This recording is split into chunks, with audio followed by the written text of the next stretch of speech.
क्या जादू है, क्या जादू है रघुवर की चरणों में जो शीश झुकाते हैं। क्या जादू है रघुवर की चरणों में जो शीश झुकाते हैं। दुनिया की कोई चाहे नहीं, हाँ दुनिया की कोई चाहे नहीं, मन में वही बस जाते हैं। क्या जादू है रघुवर की चरणों में जो शीश झुकाते हैं।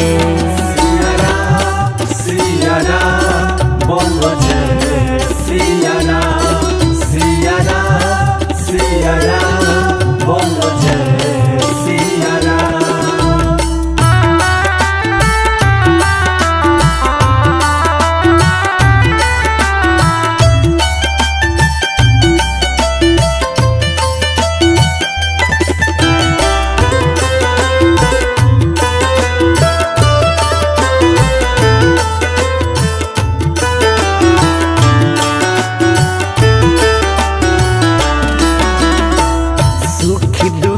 क्या है अपना पराया, कुछ भी नजर नहीं आती है।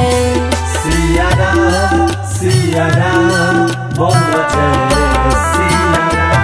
हाँ हाँ सारी जरूरत तुझ लगती है, ऐसी लगन लग जाती है। हम तुम हैं भिखारी है बंदे, हम तुम हैं भिखारी है बंदे। राजा वही कहलाते हैं। दुनिया की कोई चाह नहीं, हाँ दुनिया की कोई चाह नहीं, मन में वही बस जाते हैं। क्या जादू है रघुवर की चरणों में जो शीश झुकाते हैं।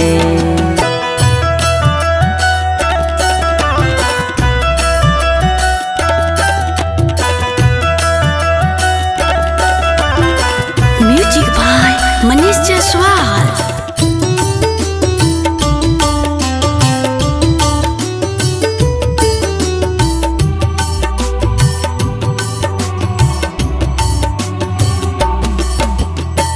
स्वर्ग सी बन जाती है धरती, भक्ति रस जब मिलती है।